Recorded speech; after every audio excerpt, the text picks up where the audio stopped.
Hello everyone. Today I want to explain to you about phonology and morphology. But first, I want to tell you about phonology. Phonology is the study of language sounds. Every spoken language is made up of sounds. There are a lot of possible sounds that we can produce, but each language only uses some of these sounds. And in order to standardize the study of these sounds, the International Phonetic Alphabet, or IPA, was created. This shows all the possible sounds in languages. Throughout the world, below is an imaging showing the IPA chart from the International Phonetic Association, like this one. These pictures show you about what IPA means. And since each language only uses some of the possible sounds, the specific sounds in each language can be different. For example, the English sound made by th, as in thanks, is not found in Dutch language, and the R sound is not found in Japanese. So, the smallest unit of sound that creates a difference in meaning is called a phoneme. A phoneme is a sound contrast that creates a different meaning. For example, consider the words bat, B-A-T, in and pat, P-A-T. In English, these are two different words, even though the beginning sounds are very similar. The sounds of the letter B is considered to be meaningfully different from the sound for the letter P. Adding these two sounds to add makes two different words. So the sounds of the letter B and the sound of letter P are both phonemes in English. Think of the words fat, V-A-T, and fat, F-A-T, in English. These are two different words, even though the sounds are very similar. So the F sound and the F sound are two different phonemes, V and F. Some languages have only about 15 phonemes, while others have to 100 phonemes. But phonemes are not the same as letters. For example, English has 26 letters, but 46 phonemes. Different languages have different phonemes, meaning they recognize different sounds as significant and meaningful. Consider the English and Spanish languages. In English, the sounds made by the letters B and V are different phonemes.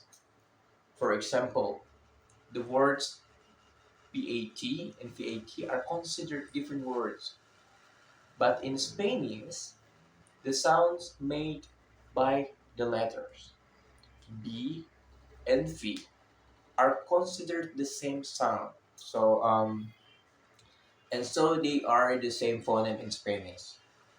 Here's another example, but this time we're using English and Japanese. In English, the sounds made by the letters R and I are different phonemes. So the words rate, RATE, and late, LATE, are considered two different words. But in Japanese, the sounds made by R and I are considered the same. And so they are the same phoneme. And here is yet another example in English. I give you a lot of examples right now. There's a sound difference between the P and P sounds in the words pin, P-I-N, and spin, S-P-I-N. Say these words out loud a few times, you should notice that there's a small pop of air after the P sound in pin, P-I-N, but not in spin. Even though these are two different sounds, in English we consider them to be the same sound. But in other languages, like the, let's say, Hindi language spoken in India, these sounds difference matter and creates different words. Um, I'll give you a little note. Technically, phonemes are written with slanted lines on each side of the sound, like this. B and non-phonemes are written with brackets, like this. B, but in this post, I just use quotation marks to make this thing simpler for the reader. Now, we are going to morphology. Morphology, what is morphology? It's the study of meaningful sound sequences. This includes things like the tense of verbs, like the difference between typing and typed, plurals, like cat and cats, and compound words like, well, for example, lighthouse. So phonemes do not usually carry meaning; they are just sounds. But if you put phonemes together, like this one, you can create a morpheme. Morphemes are the smallest units that are meaningful. For example, this is another example. In English, dog, D-O-G, is a morpheme made of the phonemes D, O, and G. But morphemes are not the same thing as words. For example, the word dogs is made up of two morphemes, D-O-G and S, dogs, which mean more than one. It's plural. Morphemes are meaningful units, not words. Again, notice I said usually phonemes don't carry meaning. One exception is A, which is a phoneme, morpheme, and a word. Some morphemes can stand alone in a language, and so they are called free morphemes. I know you've been tired, but here's another example of free morpheme. R, boy, and art. You cannot divide these words into smaller, meaningful units. Some morphemes cannot stand alone. You cannot separate it. You have to put another to become friends. And another one be attached to another morphemes. And so they are called bound morphemes. Examples of bound morphemes are suffix and prefix, such as on and east and are.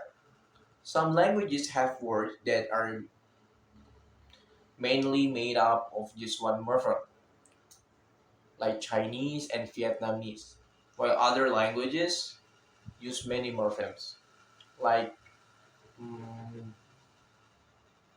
Inuit languages.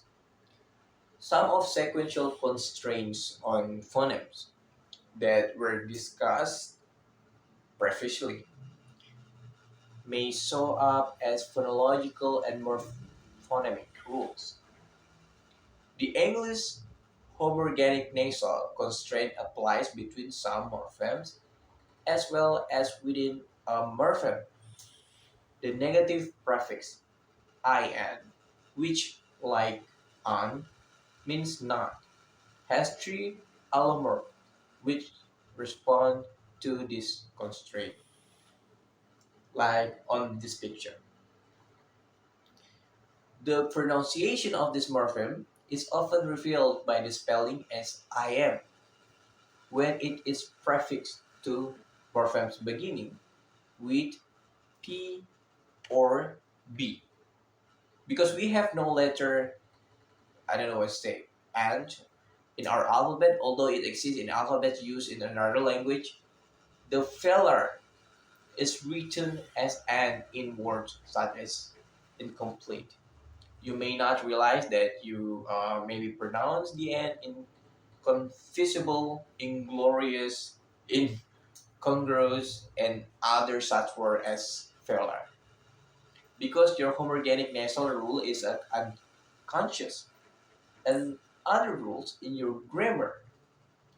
It is the job of linguists and phoneticians to bring such rule to consciousness or to reveal as a part of the grammar.